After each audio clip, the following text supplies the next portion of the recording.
హైదరాబాద్లో సర్ ప్రక్రియ కొనసాగుతోంది. బూత్ లెవెల్ అధికారులు ఇంటింటికి వెళ్లి ఎన్యూమరేషన్ ఫారాలను పంపిణీ చేస్తున్నారు. అందులో ఎలాంటి వివరాలను నమోదు చేయాలో ఓటర్లకు వివరిస్తున్నారు. పూర్తి వివరాలను ఫిలప్ చేసి వాటిని తిరిగి ఇవ్వాలని ఓటర్లకు విజ్ఞప్తి చేస్తున్నారు. అటు ఎన్యూమరేషన్ ఫారాలపై తప్పనిసరిగా ఫోటోను జత చేయాలని చెబుతున్నారు. ప్రస్తుతం అంబర్పేటలో కొనసాగుతున్న సర్ ప్రక్రియపై మరింత సమాచారం మా ప్రతినిధి రాముడు అందిస్తారు.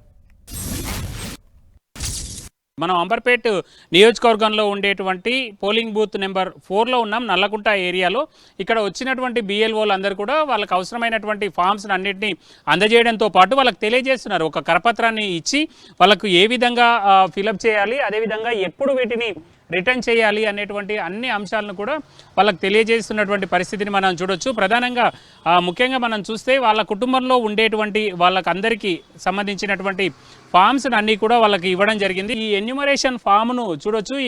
ఈ వ్యక్తికి సంబంధించినటువంటి ఈ ఓటర్కు సంబంధించినటువంటి ఎన్యూమరేషన్ ఫామ్ 2022లో ఉండేటువంటి ఎన్నికల్లో అంటే ఆ పోలింగ్ రోల్స్లో ఉండేటువంటి దానిని అదేవిధంగా ఇప్పుడు ఇస్తున్నటువంటి ఈ ఫామ్ ఏంటంటే రీసెంట్గా ఓటర్ జాబితాలో ఉండేటువంటి పేరు అదేవిధంగా వివరాలు అన్నీ ఉంటాయి.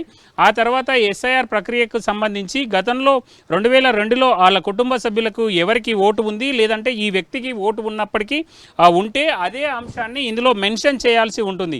ఈ పూర్తి వివరాలను అందులో అన్నీ కూడా చూపించాల్సి ఉంటుంది. వాటన్నింటినీ తెలియజేసే విధంగా అవసరమైనటువంటి చర్యలు తీసుకున్నారు. బూత్ లెవెల్ ఆఫీసర్లు అదేవిధంగా సూపర్వైజర్ అందరు కూడా ఉన్నారు. ఆ పబ్లిక్ తెలియజేస్తున్నారు ఏ అంశాలు వీళ్ళు రాసి ఇవ్వాల్సి ఉంటుంది. సార్ మేము ఎలక్ట్రల్ ప్రకారం వీళ్ళకు ఇంటింటికి తిరుగుకుంటా ఈ ఎన్యూమరేషన్ ఫామ్స్ మేము వీళ్ళకి సబ్మిషన్ చేస్తున్నాం సార్. ఎవరైతే ఉన్న వాళ్ళకే మేము ఫామ్స్ ఇస్తున్నాం సార్. లేని పక్షంలో మేము ఇవ్వట్లేదు సార్. ఉంటేనే వాళ్ళకి ఇవ్వడానికి అర్హులు.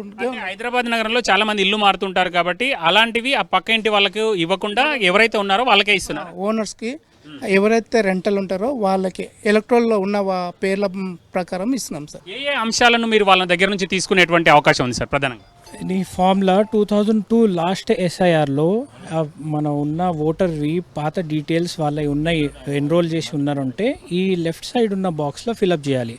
లేదు వాళ్ళు కొత్త ఓటర్లు ఉన్నారు అంటే వాళ్ళు ప్రోజినీలో రైట్ హ్యాండ్ సైడ్లో ఇంకొక బాక్స్ ఉన్నది. వాళ్ళ పేరెంట్స్ డీటెయిల్స్ అయినా గ్రాండ్ పేరెంట్స్ డీటెయిల్స్ అయినా ఆ రిలేషన్షిప్ డీటెయిల్స్ డిక్లేర్ చేసి దీంట్లో రాయాలి. మళ్ళీ వాళ్ళ పాతది assembly constituency number, part number, serial number రాయాలి.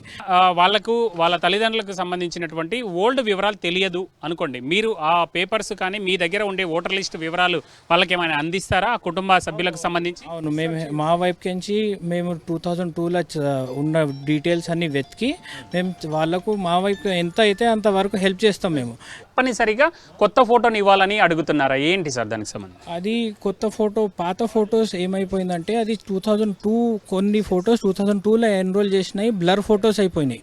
దానివల్ల ఇప్పుడు ఫేస్ రికగ్నిషన్ చాలా ఏజ్ గ్యాప్ కూడా అయిపోతుంది. దానివల్ల ఫేస్ రికగ్నిషన్ చేయడానికి కొత్త ఫొటోస్ గవర్నమెంట్ అడుగుతుంది. అది తప్పనిసరిగా పెట్టాల్సిందే. ఆ కొత్త ఫోటోను ఫిక్స్ చేసి ఇచ్చిన తర్వాత ఇది ఒకవేళ ఈ అంశం అంటే ఈ ఫామ్ బిఎల్ఓలకు వచ్చి ఈ బిఎల్ఓలు ఈ డీటెయిల్స్ అన్నింటినీ తమకి ఉండేటువంటి యాప్ ద్వారా ఈఆర్ఓ నెట్లో వాటిని అప్లోడ్ చేస్తారు. ఆ తర్వాత ఈఆర్ఓ దాన్ని ఫైనల్ చేసిన తర్వాత లిస్టులో ముద్రితం అవుతుంది. లేదు అని అంటే ఈ ఫామ్ వాపస్ ఇవ్వకపోతే మాత్రం వచ్చేటువంటి ఎలక్షన్ రోల్స్లో వాళ్ళ పేరు ఉండేటువంటి అవకాశం లేదు. ఆ భారత ప్రజాస్వామ్య యొక్క మూలాలను కాపాడడం కోసం అందరూ ఇందులో భాగస్వామ్యులు కావాలి అనేది ఎన్నికల అధికారులు సూచిస్తున్నారు.